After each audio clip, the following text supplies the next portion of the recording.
Some of the best ideas for new weaving projects aren't found in the weaving world at all. So I decided last year, after I finished my creative weaving course, that I wanted to shift and start making creative weaving patterns. And so I wanted to start off my creative weaving pattern making with a slouchy beanie hat. Now, I did what most of people do when you're looking for a new idea and a new pattern. I went to Google and then I went to Pinterest and I went looking for woven hats just to see what was out there. But as I looked through the pins and as I looked on Google Images, I didn't quite find what I was looking for. I was looking for a specific style and make of a hat. And the hats that I were finding, they were woven hats and they were pretty cool, but they weren't a slouchy beanie hat. And so I decided to go look where I last saw one. And I went and looked in the world of crocheting and knitting and sewing. And as I looked at hats that were crocheted and knitted and sewn, I got ideas about how I could create my own pattern for a slouchy beanie hat. I had to take elements from the different types of fiber arts and bring them together in order to create a hat that had the feel and the weight and the body that we've all grown to recognize, know, and love in our beloved slouchy beanies.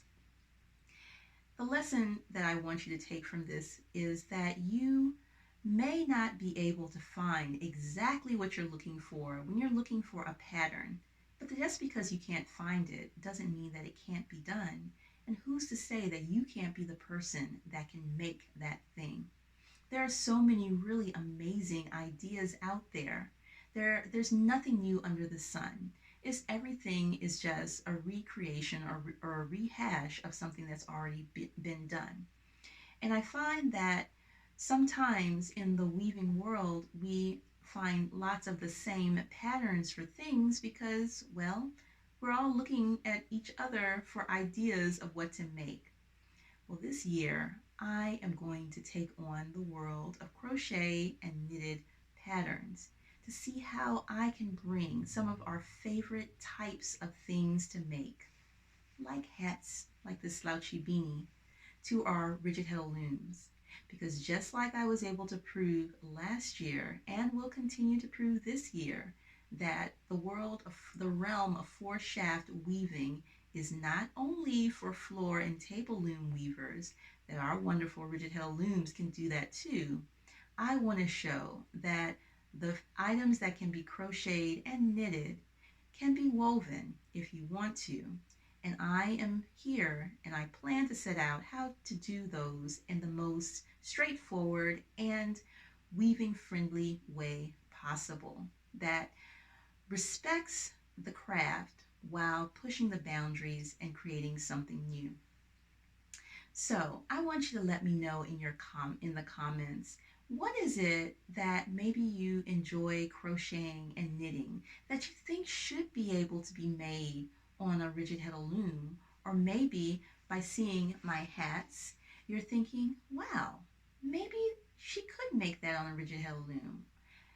Let me know in the comments below this video and I'll put them on my list of things to tackle in 2021 as I go and try to create patterns that are rigid Heddle loom friendly, but are patterns that are familiar and things that can be worn, used, and loved in different ways.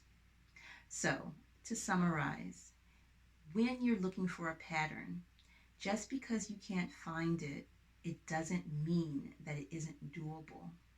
And I found this to be true when I was looking for my pattern to make a woven hat. And I realized that I might need to stop looking and weaving and go look to where it came from, which is the world of crochet, knit, and even sometimes sewing.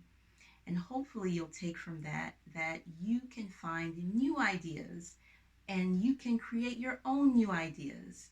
Don't put yourself in a box. And just because no one else has ever done it doesn't mean that you can't, and you can't be the one to figure out how to do something amazing and creative that hasn't been done on your particular tool.